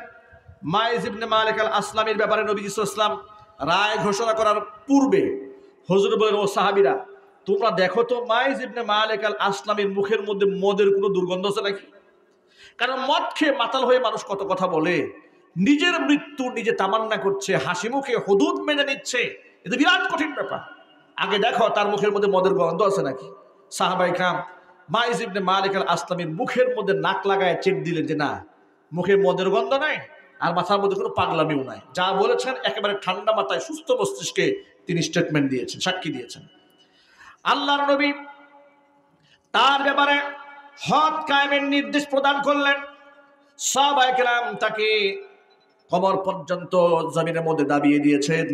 চতুর্পাশ থেকে এবার পাথর নিক্ষেপ শুরু হয়ে গেল। জীবন্ত একটা মানুষের গায়ে যখন পাথর নিক্ষেপ করা হচ্ছে, রক্তাক্ত তার দেহ থেকে রক্তের একটা ফোঁটা ফিনকি দিয়া বের হয়ে এসে নবীজি সাল্লাল্লাহু আলাইহি ওয়াসাল্লামের সাহাবী খালিদ বিন ওয়ালিদ রাদিয়াল্লাহু তাআলা আনহুর গায়ের মধ্যে লেগেছে। খালিদ বিন ওয়ালিদ রাদিয়াল্লাহু তাআলা আনহু মাইসকে অভিশাপ দিয়ে বলছে, ওয়াইহাক, তুমি ধ্বংস হও, তোমার মতো নাপাক ব্যক্তির রক্ত আমার গায়ের মধ্যে স্পর্শ করেছে। নবীজি সাল্লাল্লাহু আলাইহি সাল্লাম যখন শুনতে পেলেন খালিদ এই লোকটাকে অভিশাপ দিয়েছে, নবীজি সাল্লাল্লাহু আলাইহি সাল্লাম খালিদকে বলেন, খালিদ, তুমি এর উপর অভিশাপ দিও না, তাকে বদদুয়া করো না। তার তওবা আল্লাহর কাছে এমন ভাবে কবুল হয়েছে, 70 জন গুনাহগার ব্যক্তির ব্যাপারে যদি তার তওবা পেশ করা হয়, আল্লাহ পাক তার তওবার কারণে 70 জনকেই মাফ করে দিবে। ভাইরা আমার, আল্লাহর নবী যে বললেন খায়রুল কুরুনি করনি, পৃথিবীর শ্রেষ্ঠ যুগ হচ্ছে আমি মুহাম্মদ সাল্লাল্লাহু আলাইহি ওয়াসাল্লামের যুগ, এটা হচ্ছে তার উজ্জ্বল দৃষ্টান্ত। আর এই মানুষ, এই সোনার মানুষ তারা তৈরি হয়েছিলেন আল্লাহ পাকের কোরআন থেকে শিক্ষা গ্রহণ করার মাধ্যমে। আর আজকে সেই কোরআনের শিক্ষা আমাদের মধ্যে না থাকার কারণে সমাজের মানুষগুলো সব পশু পাখিতে পরিণত হচ্ছে, হিংস্র জানোয়ারকেও হার মানাচ্ছে সমাজের মানুষ। কথা বলতে হবে, ঠিক কিনা বলেন? কিছুদিন আগে দেখেছেন না, আপনার গাজীপুর কালীগঞ্জ উপজেলাতে এক বৃদ্ধ বাবা তার একমাত্র সন্তানকে কুড়াল দিয়ে ঠান্ডা মাথায় কুপিয়ে হত্যা করেছে। গাজীপুর জেলার কালীগঞ্জ উপজেলাতে একজন বয়োবৃদ্ধ বাবা, তিনি নিজের সন্তানকে কুড়াল দিয়ে কুপিয়ে হত্যা করলেন। এলাকার লোকেরা বললেন, আপনি যা করেছেন তো করেছেন, আপনি এলাকা ছাড়া হয়ে যান, অন্ততপক্ষে পুলিশের হাতে আপনি অ্যারেস্ট হয়ে যান। বাবা বলল, না, আমি আমার নিজ সন্তানকে, আমার কলিজার টুকরা সন্তানকে খুন করেছি নিজ হাতে, আমি প্রশাসনের হাতে আমি স্যারেন্ডার করব, আমার মনের ক্ষোভ এবং দুঃখ আমি শেয়ার করব, গোটা জাতিকে বলবো আমি ঠান্ডা মাথায় সন্তানকে খুন করেছি। আমি এই খুনের ঘটনার মধ্যে একটা বিষয় আমার হৃদয়ে এত দাগ কেটেছে, ওয়াল্লাহি ওয়া রাব্বিল কাবা, আমি যখন এই বৃদ্ধ বাবাটার মুখ থেকে যখন যে স্টেটমেন্ট আমি শুনেছি, এমনকি আমি যখন বিভিন্ন লেখার মধ্যে তিনি যে স্টেটমেন্ট পুলিশকে দিয়েছেন এটা যখন পড়েছি, আমার কলিজা ফেটে চৌচির হয়ে গেছে, একেবারে খান খান হয়ে গেছে। যেহেতু আমাদের নিজের সন্তান আছে, আপনারা যারা বসে আছেন আপনাদের সন্তান আছে না? কথা বলে আছে না? সন্তানের প্রতি বাবার মোহাব্বত কম না বেশি? কি পরিমাণ বেশি আন্দাজ করতে পারেন? বাচ্চারা একটু অসুস্থ হলে ওই রাতে আমরা বাবারা ঘুমাতে পারি না, ঠিক না? এত মোহাব্বত করি বাচ্চাদেরকে। পৃথিবীর প্রতিটি বাবা সন্তানদেরকে চোখের পুতুলি বানায় রাখেন, নিজেরা না খেয়ে সন্তানদেরকে খাওয়ান, নিজেরা ভালো না পড়ে সন্তানদেরকে পড়ান, নিজেরা ঈদের সময় ভালো জুতা কেনে না, সন্তানদের কিনে দেন। আল্লাহু আকবার বলেন। এর নামই তো বাবা, এর নামই তো মা। এই স্যাক্রিফাইস মা বাবার থাকে সন্তানের উপরে। এই বৃদ্ধ লোকটি বলছে যখন তাকে খুন করেছে, খুন করে যখন লাশ মর্গে নেওয়া হচ্ছে, লাশটাকে জড়ায় ধরে এই বৃদ্ধ বাবাটা বলেছে, বাবা আমি তোরে খুন করতে চাই নাই, আমি তোরে হত্যা করতে চাই নাই, এই নেশা তোকে শেষ করে দিয়েছে। বৃদ্ধ বাবাটিকে যখন প্রশ্ন করা হলো আপনি সন্তানকে মারলেন কেন, বৃদ্ধ বাবাটি বলছে আমি আমার সন্তানকে ঠান্ডা মাথায় জন্য খুন করেছি। আমার ছেলে ড্রাগসে এমন অ্যাডিক্টেড ছিলেন, এমন মাদকাসক্ত ছিল, একমাত্র ছেলে ঘরের মধ্যে এমন অন্যায় করেছে, মাদকের টাকা দিতে না পারলে ওর মাকে আমার সামনে ধরে ধরে পিটিয়েছে, ছেলে মাকে পিটিয়েছে। বৃদ্ধ বাবা বলছে আমার সামনে আমার স্ত্রীকে পেটায়। এই দৃশ্যগুলো দেখতে দেখতে দেখতে দেখতে আমি আর সহ্য করতে পারি নাই। একটা পর্যায়ে আমি আমার নিজ হাতে নিজের সন্তানকে খুন করেছি, পুলিশের সামনে আমি সিলিন্ডার করলাম। আমি পুরা জাতিকে এই মেসেজটা দিতে চাই আর আল্লাহর কাছে এই দোয়া করি, আমার সন্তানের মতো আর কোনো সন্তান যেন মাদকাসক্ত হয়ে দুনিয়া থেকে বিদায় হতে না হয়। কথা বলেন ঠিক কিনা? মাদক একটা সমাজকে শেষ করে দেয়, একটা জেনারেশনকে ধ্বংস করে দেয়, একটা জাতিকে পঙ্গু বানায় দেয়, একটা মানুষের জীবনকে শেষ করে দেয়, তার গোটা সুন্দর লাইফ উজ্জ্বল ভবিষ্যৎটাকে একেবারে ধ্বংস বানায় দেয় এই মাদক। যে মাদক ইসলামে ১৫০০ বছর আগে সম্পূর্ণ টোটালি হারাম করে দেওয়া হয়েছে। চিল্লায় কেন আল্লাহু আকবার। আমরা এই ইসলাম নিয়ে গর্ববোধ করি, আমরা আনন্দিত, আমরা উচ্ছ্বসিত, আমরা গর্বিত। কোরআন এবং সুন্নাহ নামক দৌলত আল্লাহ পাক আমাদের উপহার দিয়েছেন। আপনারা খুশি হন নাই? আল্লাহর নবী কি বলেন শোনেন। আল্লাহর হাবিব বলেন ইন্না হাযাল কুরআনা সাবাবুন, কোরআন হচ্ছে এমন একটা রশি, তরফুহু বিআইদিল্লাহি ওয়া তরফুহু বিআইদিকুম, এর রশির এক মাথা আল্লাহর হাতে, আরেক মাথা বান্দা তোমাদের হাতে। লান তাদিল্লু ওয়া লান তাহলিকু বাদাহু আবাদা, এই কোরআন নামক রশিটা যদি মজবুতভাবে ধরে রাখতে পারো তাহলে আমি নবীজি সাল্লাল্লাহু আলাইহি ওয়াসাল্লাম সাক্ষী দিয়ে গেলাম কোনদিন তোমরা ধ্বংস হবে না। সুবহানাল্লাহ বলেন, আল্লাহু আকবার বলেন। আমার ভাইয়েরা, আমার সামনে অসংখ্য যুবক ভাইরা বসে আছেন, বাবা মারা আমাদের মাথার তাজ, মাথার মুকুট। যাদের বাবা মা বেঁচে আছেন আল্লাহ পাক যেন হায়াতে তয়্যিবা দান করেন, জোরে জোরে কোন আমিন। যাদের বাবা মা দুনিয়া থেকে চলে গেছেন আল্লাহ পাক জান্নাতুল ফেরদাউসে সুউচ্চ মাকাম দান করেন। প্রিয় যুবক ভাইরা আমার, মাদকের সাথে মুসলমানের কোনো সম্পর্ক থাকতে পারে না। নবী করিম সাল্লাল্লাহু আলাইহি সাল্লাম বলেছেন ১৫০০ বছর আগে, সালাসাতুন কাদ হারামাল্লাহু আলাইহিমুল জান্নাহ, ৩ শ্রেণীর মানুষের জন্য আল্লাহ পাক তার জান্নাতকে হারাম করে দিয়েছেন। এক নাম্বার হচ্ছে মুদমিনুল খামরি, যারা মদ্যপান করে তাদের জন্য আল্লাহ পাকের জান্নাত হারাম। ২ নাম্বার হচ্ছে ওয়ালাকু, পিতা মাতার অবাধ্য সন্তান যারা, তাদের জন্য আল্লাহর জান্নাত হারাম। ৩ নাম্বার হচ্ছে ওয়াদাইয়ুসুল্লাযী ইউকিররু ফি আহলিহিল খাবাস, ওই দায়ুস পুরুষ, যে দায়ুস পুরুষ তার অধীনস্থ নারীদেরকে অশ্লীল কাজে লাগায় রাখে, বেপরদায় রাস্তায় চালায় কিন্তু প্রতিবাদ জানায় না। এমন ৩ ব্যক্তির জন্য আল্লাহর জান্নাত আল্লাহ হারাম করে দিয়েছেন। ১ নাম্বার যে মদ্যপান করে, নবী করিম সাল্লাল্লাহু আলাইহি ওয়াসাল্লাম বলেছেন যে ব্যক্তি মদ্যপান করে সে যদি ১ ঢোকও মদ পান করে, ১ ঢোক, তাহলে ৪০ দিন পর্যন্ত তার কোনো সিজদা আল্লাহর দরবারে কবুল হবে না। চিৎকার দেখো নাউজুবিল্লাহ। কোনো মুসলমান এটা কি বরদাস্ত করতে পারবে যে আমার ৪০ দিনের নামাজ বেকার হয়ে যাবে? যেই আমলের সাথে আমার মুসলমানিত্বের সম্পর্ক, যে সিজদার সাথে আমার পরিচয়ের সম্পর্ক। আমি যে মুসলমানের পরিচয় হচ্ছে নামাজ। আল্লাহু আকবার বলে। সেই নামাজ আল্লাহর কাছে কবুল হবে না কতদিন? 40 দিন তার কোনো সিজদা আল্লাহর দরবারে কবুল হবে না। সেই মাদকের সাথে আমার যুবক ভাইদের কি কোনো সম্পর্ক থাকতে পারে? যুবকেরা, আমি হয়তো কারো সমবয়সী হব ভাই হিসেবে, আলেম হিসেবে, একজন দায়ী হিসেবে। একটা অনুরোধ করে একটা কথা বলি। আপনি হয়তো ভাবেন যে হুজুর আমি তো মদ খাই না, আমি সিগারেট খাই। আছে না নাই? শুধুমাত্র এই খুলনার মনে হয় কেউ এই সিগারেট টিগারেট খায় না, আছে নাকি? তারা হয়তো ভাবতে পারেন যে হুজুর আমি তো মদ টদ খাই না, একটু টুকটাক সিগারেট খাই, মাঝে মাঝে একটু গাঞ্জা গুঞ্জা খাই আর কি। এরকম যদি কেউ মনে করে থাকেন তাহলে আমি অত্যন্ত বিনয়ের সাথে বলছি, আপনার ভাই হয়ে বলছি, আলেম হয়ে বলছি, দেখুন যে ব্যক্তি মদ্যপান করছে, মদখুর হয়েছে, ওই একদিনে মদখুর হয় নাই। ঠিক কিনা বলেন? ওই একদিনে মদখুর হয় নাই। মদখুর বন্ধুর সাথে মিশে ধীরে ধীরে সে মদখুর হয়েছে। আজকে যে লোকটা বিড়ি খায় সেই লোকটা একদিনে বিড়িখোর হয় নাই। তার বিড়িখোর বন্ধু তাকে একদিন বলেছে দোস্ত একটু টান দিয়ে দেখো, সব টেনশন শেষ। একদিন এক ঢুক খেয়েছে, আরেকদিন আরেকটু টান দিয়েছে, এমন একদিন দুদিন 3 দিন টান দিয়ে সে এখন জাতীয় বিড়িখোরে পরিণত হয়ে গেছে। কথা বলে ঠিক কিনা? আচ্ছা, পাবনা পাগলা গারদের নাম শুনেছেন? পাবনা হেমায়েতপুরে। আমি পাবনা পাগলা গারদের একটা ইতিহাস আপনাদেরকে শোনাই। আমি মাহফিলে গিয়েছি বহুবার পাবনাতে। একবার হেমায়েতপুরে পাগলা গারদের পাশে মাহফিল। স্বভাবতই মনের মধ্যে একটা স্বপ্ন আসলো যে ছোটবেলা থেকে শুনি পাবনা পাগলা গারদে এই আছে, তো দেখি পাগলটা কি করে, একটু দেখে আসি গিয়ে। মাহফিল কর্তৃপক্ষ আমাকে নিয়ে গেলেন সেখানে। তো সন্ধ্যার পরে বিকেল টাইমে সাধারণত সেখানে ঢোকা নিষেধ। দায়িত্বশীল লোকেরা আমাকে ফেস দেখে চিনতে পেরেছে যে হুজুর ওয়াজ করতে আসছে, সে উপলক্ষে একটু ভিজিট করবে। দায়িত্বশীল লোকেরা বলে হুজুর তাহলে ভালোই হয়, আপনি আসেন, একটু এদের জন্য দোয়া করেন, আল্লাহ পাক যেন এদেরকে সুস্থতার জীবন দান করেন। আমি ঢুকলাম। ঢোকার পরে বেশ কিছু আপনার ওয়ার্ড ঘুরে ঘুরে দেখলাম।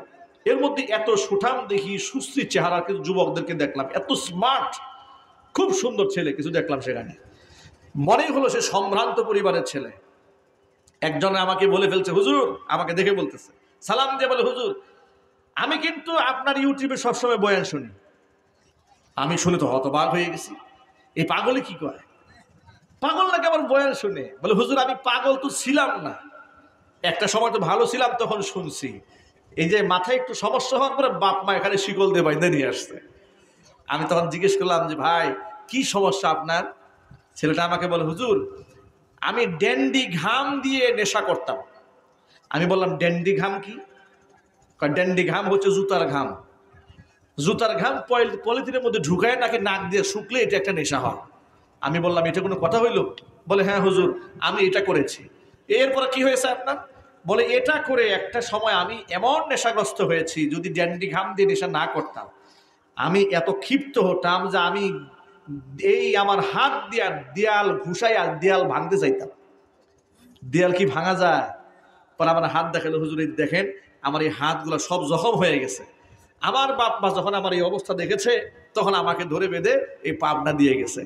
এখন মোটামুটি একটু সুস্থ আছি, আমার জন্য দোয়া করবেন। আমি তাকে জিজ্ঞেস করলাম, আচ্ছা এই ড্যান্ডি গান দিয়ে আপনি নেশা করতেন? বলে হ্যাঁ করতাম। এটা আপনি শিখলেন কোত্থেকে? বলে হুজুর আমাদের মহল্লার কিছু বন্ধু বান্ধব ছিল আমার। এই তথ্যটা বোঝাবার জন্য এই ঘটনার অবতারণ আপনাদের সামনে করেছে। আমার এক বন্ধু ছিল, সে কি রাশেদ না খালেদ কি এক নাম বলেছে, এক্স্যাক্টলি আমার মনে নাই। সে বলেছে ওর সাথে একদিন ঘুরতে গেছিলাম, যাওয়ার পরে সেই দোস্ত আমারে বললো, দোস্ত এটার গ্রামটাই এত মজা, তুমি যদি নাও তোমার সব টেনশন শেষ। এরপর তো প্রথম দিন নিয়েছি, দেখলাম একটু খারাপ লাগছে। দ্বিতীয় দিন নিয়েছি, এবার আস্তে আস্তে নিয়ে আমি এমন অবস্থা হয়েছে আমার, ওই ড্যান্ডি ঘাম ছাড়া আমার চলেই না। আমি আমার উপস্থিত সকল যুবক ভাইদেরকে এখান থেকে একটা শুধুমাত্র বোঝাবার জন্য বলি, দেখেন জীবন্ত কোরআন ১৫০০ বছর আগে বলেছে আপনি কার সাথে চলবেন। আগে কোন আল্লাহু আকবার, চিল্লা কোন আল্লাহু আকবার। কোরআন মাজিদের মধ্যে আল্লাহ রাব্বুল আলামিন বলে দিয়েছেন কাকে আপনি বন্ধু বানাবেন। ইয়া আইয়ুহাল্লাযীনা আমানুত্তাকুল্লাহা ওয়া কুনু মা'আস সাদিকিন। হয় ইমানদারগণ, আমি আল্লাহকে ভয় করো, ওয়া কুনু মা'আস সাদিকিন, এবং সাদিকিনদের সাথে ওঠা বসা করো, তাদের সাথে জীবন যাপন করো। আপনার বন্ধু বানায় দিবেন এলাকার ইমাম সাহেবদেরকে, খতিব সাহেবদেরকে, মুয়াজ্জিন সাহেবদেরকে, বিভিন্ন মাদ্রাসার মুফতি মুহাদ্দিস, হক্কানি পীর, আল্লাহর ওলি যারা, তাদের সাথে সুসম্পর্ক রাখবেন। জীবন ঘনিষ্ঠরা পারে তাদের কাছে পরামর্শ নেবেন। দেখবেন আপনার জীবনটা আল্লাহ পাক পবিত্র বানিয়ে দিয়েছে। কোন মিথ্যাবাদী, লম্পট, ধোঁকাবাজ, দুশ্চরিত্র ব্যক্তিদেরকে বন্ধু বানাবেন না। আপনি হয়তো মনে মনে ভাবেন আমার বন্ধু খুব খারাপ মানুষ, লুচ্চা বদমাশ, কিন্তু আমি খুব ভালো মানুষ। এত ভালো মানুষই আপনি থাকতে পারবেন না। আপনার অজান্তেই ও আপনাকে এমন জায়গায় নিয়ে যাবে যে আপনার চরিত্র শেষ। কথা বলতে হবে ভাই, ঠিক কিনা বলেন? কিয়ামতের দিন এই বন্ধুর কারণে বন্ধুরা আফসোস করবে কিয়ামতের দিন। এখানে অনেক ইয়াং যুবকেরা আছো, তোমাদেরকে বলি, অনেক যুবক এরকম আছে না মেয়েদের প্রতি খুব আসক্ত? আওয়াজ নাই না? কিছু যুবক আছে না নাই? মানে মেয়েলি ব্যাপার ছাড়া ওর কোনো কথা নাই, মেয়েদের প্রতি খুব আসক্ত, এরকম লোক আছে না নাই? এদেরকে নামাজে ডাকলে ওরা আসতে চায় না, আলেমদের কাছে যেতে বললেও যায় না, আছে না নাই? কিয়ামতের দিন একটা শ্রেণীর যুবকেরা বন্ধুর কারণে নিজের হাতের চামড়া সেদিন কামড়ায় ছিঁড়ে ফেলবে টেনে।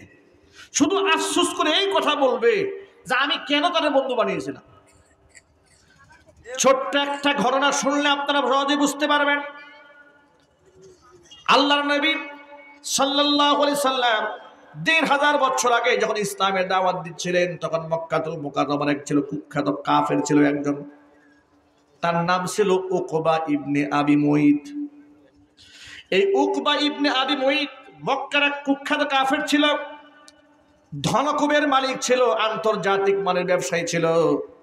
যখন পৃথিবীর অন্যান্য দেশ থেকে বাণিজ্য করে এলাকায় আসতো, এলাকার সমস্ত মানুষদেরকে সে দাওয়াত দিয়ে নিজের বাড়িতে খাওয়াতো। এলাকার সমস্ত মানুষদেরকে, সম্ভ্রান্ত ব্যক্তিদেরকে যখন নিজের বাড়ি দাওয়াত দিয়েছে, সেই সম্ভ্রান্ত ব্যক্তিদের তালিকায় আমার নবীজির নাম আছে না নাই? কি বলেন আপনারা? মক্কায় সম্ভ্রান্ত ব্যক্তিদের নামের তালিকা করলে আমাদের নবীজির নাম থাকবে না? সুবহানাল্লাহ। আল্লাহর নবীকেও দাওয়াত দিয়েছে, আল্লাহর নবী এই কাফের দাওয়াত গ্রহণ করেছেন। আল্লাহু আকবার বলেন। আল্লাহর নবী কুখ্যাত কাফের উকবা ইবনে আবি মুইতের দাওয়াত গ্রহণ করলেন, বাড়িতে বসলেন, তার বাড়ি থেকে হাজির হলেন, দস্তরখানা বিছানা হলো, দস্তরখানাও সামনে বসলেন। খাবার যখন সামনে দেওয়া হয়েছে, নবীজি সাল্লাল্লাহু আলাইহি ওয়াসাল্লাম একটা কৌশল অবলম্বন করে বললেন, ও উকবা, আমি তোমার মেহমানদারি ততক্ষণ গ্রহণ করব না যতক্ষণ না পর্যন্ত তুমি উপস্থিত সকল মানুষের সামনে কালিমা গ্রহণ করে মুসলমান না হয়ে যাবে। উকবা ইবনে আবু মুইত চিন্তা করলো, আমার বাড়িতে মেহমান দাওয়াত দিয়ে নিয়ে আসছে মুহাম্মদ সাল্লাল্লাহু আলাইহি ওয়াসাল্লামকে, তিনি না খায়া আমার প্লেট ছেড়ে দস্তরখানা ছেড়ে উঠে যাবেন, এর থেকে লজ্জাস্কর বিষয় আমার জন্য কিছু হতে পারে না।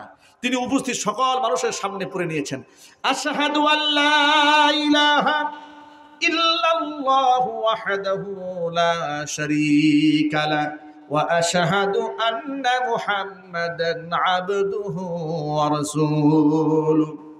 আল্লাহু আকবার। কালেমা পড়ে মুসলমান হয়ে গেলেন। নবী করিম সাল্লাল্লাহু আলাইহি ওয়াসাল্লাম তার বাড়িতে খাবার খেলেন। এই সংবাদটা মক্কাতুল মুকাররমার চতুর্দিকে একেবারে ইন্টারনেটের সংবাদের মতো ছড়ায় পড়ল, মানুষের কানে কানে আওয়াজ পৌঁছে গেল। এই উকবা ইবনে আবি মুইতের ঘনিষ্ঠ বন্ধু ছিল আর আরেক কুখ্যাত কাফের, তার নাম ছিল উবাই ইবনে কাব। নাম কি? উবাই ইবনে কাব। ওই উবাই ইবনে কাব মুহাম্মদ সাল্লাল্লাহু আলাইহি ওয়াসাল্লামের তার দারান মারাত্মক বিদ্বেষ ছিল। উবাই ইবনে কাবের কানে যখন গেল যে আপনার বন্ধু উকবা ইবনে আবি মুইত কালিমা পড়ে মুসলমান হয়ে গেছে, এই কথা শুনে উবাই ইবনে কাব রাগে গুসায় ক্ষোভে উকবাকে ডেকে বলে, উকবা, বলে জি বলো, আমি শুনলাম তুমি নাকি কালিমা পড়েছো, তুমি নাকি মুসলমান হয়ে গিয়েছো। উকবা ইবনে আবি মুইত বলে, দোস্ত শোনো, আমার বাড়িতে মুহাম্মদ সাল্লাল্লাহু আলাইহি ওয়াসাল্লাম মেহমান হয়ে এসছে, এখন আমার বাড়ির সামনে মেহমান না খায়া চলে যাবে তা কি হয়? আমি তার খুশির জন্য সবার সামনে কালিমা পড়েছি, কিন্তু মন থেকে গ্রহণ করি নাই। উবাই ইবনে কাব বলছে, ওই সমস্ত ধানাই ফানায় কথা চলবে না, ওই সমস্ত আজগুবি কথা বলে, দায়িত্ব জ্ঞানহীন কথা বলে, হালকা কথা বলে আমাকে সান্ত্বনা দিতে পারবে না। তুমি যদি আমার সাথে বন্ধুত্ব টিকায় রাখতে চাও, তাহলে ঠিক এই মুহূর্তে মুহাম্মদ সাল্লাল্লাহু আলাইহি ওয়াসাল্লামের সামনে যাবে, তার কাছে গিয়ে তার মুখের মধ্যে থুতু নিক্ষেপ করে বলবে, তোমার কালিমা তোমারে ফিরিয়ে দিয়ে গেলাম। উবাই ইবনে কাবের কথা শুনে উকবা ইবনে আবি মুঈত এক মুহূর্ত বিলম্ব করলো না। বন্ধুর খুশির জন্য বন্ধু বলেছে, না হয় বন্ধুত্ব ঠিক থাকবে না। বন্ধুকে খুশি করার জন্য দৌড়ে গেছে আল্লাহ রাসূলের সামনে। ঠিক ওই কাজটা করেছে। মুহাম্মদ সাল্লাল্লাহু আলাইহি ওয়াসাল্লামের সামনে থুতু নিক্ষেপ করে বলেছে, মুহাম্মদ তোমার কালিমা আমি তোমাকে ফিরিয়ে দিয়ে গেলাম। নাউজুবিল্লাহ, কত বড় কপাল পোড়া, কত বড় হতভাগা। আল্লাহ নবী সাল্লাল্লাহু আলাইহি ওয়াসাল্লাম এত কষ্ট পেলেন, এত আঘাত পেলেন। আল্লাহ নবী সাল্লাল্লাহু আলাইহি ওয়াসাল্লাম সেদিন এই ব্যক্তির জন্য লানত করে দিয়েছিলেন। কোরআন মাজিদের সূরা ফুরকানে আল্লাহ পাক এই জালেমের ব্যাপারে আয়াত নাযিল করে বলেছেন, কিয়ামতের দিন এই ব্যক্তি কি করবে শোনো। ওয়ায়াউমা ইয়া'আদ্দুয যালিমু আলা ইয়াদাইহি ইয়াকুলু ইয়া লাইতানি ইত্তাখাযতু মা'আর রাসূলি সাবিলা। নিজের হাতে কামড়াবে আর বলবে, আহারে সেদিন যদি আমি রাসূলের সাথেই রাস্তা অবলম্বন করতাম। ইয়া ওয়াইলাতা লাইতানি লাম আত্তাখিয ফুলানান খালিলা, সেদিন যদি অমুক নাফরমানকে আমার বন্ধু না বানাতাম। লাকাদ আদাল্লানি আনিদ যিকরি বাদা ইয জাআনি, আমার কাছে হেদায়েত আসার পরে সে আমাকে গোমরা বানিয়ে দিয়েছে। ওয়া কানা শাইতানু লিল ইনসানি খাযুলা, শয়তান মানুষের জন্য মারাত্মক। শয়তান মানুষের জন্য প্রবঞ্চক। আমার প্রিয় ভাইরা, একটা জিনিস বুঝাতে চাই, কিয়ামতের দিন উকবা ইবনে আবি মুঈত নিজের হাতে চামড়া কামড়াবে, আফসোস করে বলবে, আরে আমি যদি সেদিন মুহাম্মদ সাল্লাল্লাহু আলাইহি ওয়াসাল্লামের সাথেই থাকতাম, আমার বন্ধু উবাই ইবনে কাবের সাথে যদি না চলতাম, তাহলে আমার জীবনটা ভালো হয়ে যেত। আজকের এই সমাজে অসংখ্য যুবকেরা নষ্ট হয়ে যায়, অসংখ্য যুবকরা চরিত্র হারিয়ে ফেলে দুশ্চরিত্র বন্ধুর কারণে। অসংখ্য যুবকেরা সিগারেটে আসক্ত হয়, ইয়াবাতে আসক্ত হয়, নারীতে আসক্ত হয়, পর্ন ভিডিওতে আসক্ত হয়, লম্পট বদমাশ বন্ধুদের কারণেই। ঠিক কিনা বলেন? সুতরাং যুবকেরা, ইমানদারদেরকে সাথী বানাতে হবে, আলেম ওলামাদেরকে বন্ধু বানাতে হবে। আমরা পারবো না ইনশাআল্লাহ? যদি বলেন না পারবো তো ইনশাআল্লাহ। আল্লাহ যেন কবুল করেন, জোরে কোন আমিন। যুবকেরা, আল্লাহ পাক এই কথাগুলো বুঝার তৌফিক দান করেন। নবী করিম সাল্লাল্লাহু আলাইহি ওয়াসাল্লাম এই কোরআন দিয়ে এমন একটা সমাজ বিনির্মাণে সক্ষম হয়েছিলেন। হুজুর বলেছেন, খায়রুল কুরুনি কারনি, পৃথিবীর শ্রেষ্ঠ যুগ হচ্ছে আমি মুহাম্মদ সাল্লাল্লাহু আলাইহি ওয়াসাল্লামের যুগ। আমরা সেই কোরআনের যুগ ফিরে আনতে চাই, ইনশাআল্লাহ বলেন। ঘরে ঘরে কোরআন থাকুক, কি আমরা চাই না? জোরে বলুন, চাই না? কিন্তু বাতিলরা চায় না। এই জন্য ওরা প্রথম টার্গেট নিয়েছে একেবারে প্রাইমারি স্কুল থেকে শুরু করে মাস্টার্স ডিগ্রি পর্যন্ত যেন সব জায়গা থেকে কোরআনটাকে সরিয়ে দেওয়া যায়, এই চেষ্টায় ওরা চালিয়ে যাচ্ছে। কিন্তু ওই চেষ্টা এই দেশে আমরা বাস্তবায়িত হতে দেব না। বলেন না ইনশাআল্লাহ? জোরে বলেন ইনশাআল্লাহ। আমাদের বাচ্চাদেরকে আমরা হাফেজ বানাবো, আলেম বানাবো, দায়ী বানাবো, কোরআনে কারিমের দায়ী বানাবো, কোরআনে কারিমের হাদি বানাবো, কোরআনে কারিমের পথে মানুষকে ডাকবে, আহ্বান করবে, আল্লাহর পথের মুজাহিদ বানাবো।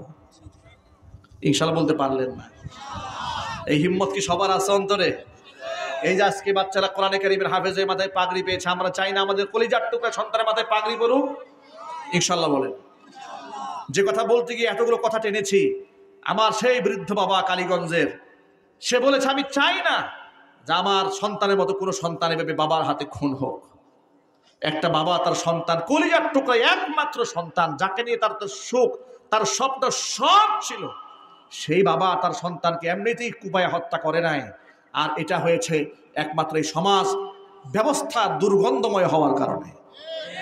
আমি দুঃখের সাথে বলি, 90 থেকে 95% অধ্যুষিত, মুসলিম অধ্যুষিত এই দেশে মাদক নিরাময় কেন্দ্র আছে, মাদক নিয়ন্ত্রণ আইন আছে।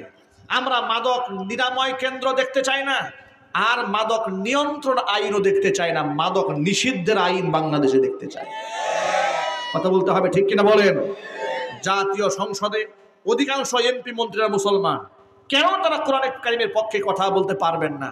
তারা আমাদের ওয়াজ মাহফিলে এসে যখন বড় বড় লেকচার দেন, আমরা এই করেছি, হ্যান করেছি, ত্যান করেছি, আপনারা বলছেন ভাই আল্লাহর ওয়াস্তে আপনাদের কাছে সবই নয়, দাবি আমাদের, আপনাদেরকে আমরা মাথায় তুলে রাখবো।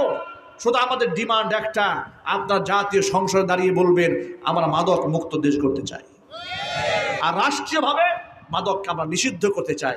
এই পক্ষে আপনারা আছেন না ইনশাল্লাহ? কারা কারা আছেন যুবকরা হাত দেখে তো ইনশাল্লাহ। আল্লাহ তুমি কবুল করে নাও।